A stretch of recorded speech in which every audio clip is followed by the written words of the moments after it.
All right, how about this? China's richest man is not who you think it is. We spoke about how Jack Ma came down the list a little bit after whatever little brush up he had, trying to go take the Ant situation to the IPO, to the public markets, and then getting that shut down. I don't know what it was supposed to be, billions, a few $1 billion.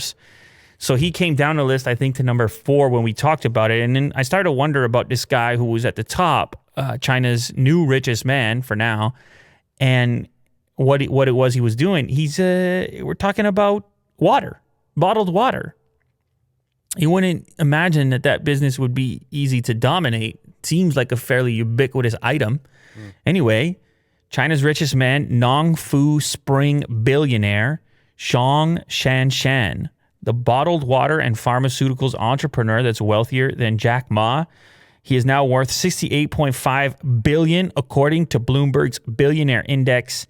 And he was actually briefly Asia's richest person, ranked above Mukesh Ambani after Nongfu's IPO in late 2020. So you would expect, if we were talking about Chinese billionaires, you would start thinking about guys like Jack Ma. You would start thinking about companies like Tencent and others. You would think technology. In the meantime, you should have been thinking about bottled water. Yeah, he got it all wrong. But, I mean, there's still plenty of technology dudes up in that list. However, for, I guess, the marketplace for these types of goods, there's a lot of opportunity there. As more people are beginning to consume such a thing. Nestle is an enormous company. They do some bottled water themselves, don't they? Mm-hmm. So listen to this.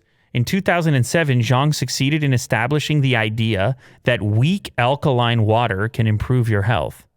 And in 2008, he branded Nongfu Spring as helping to connect consumers with nature through their water.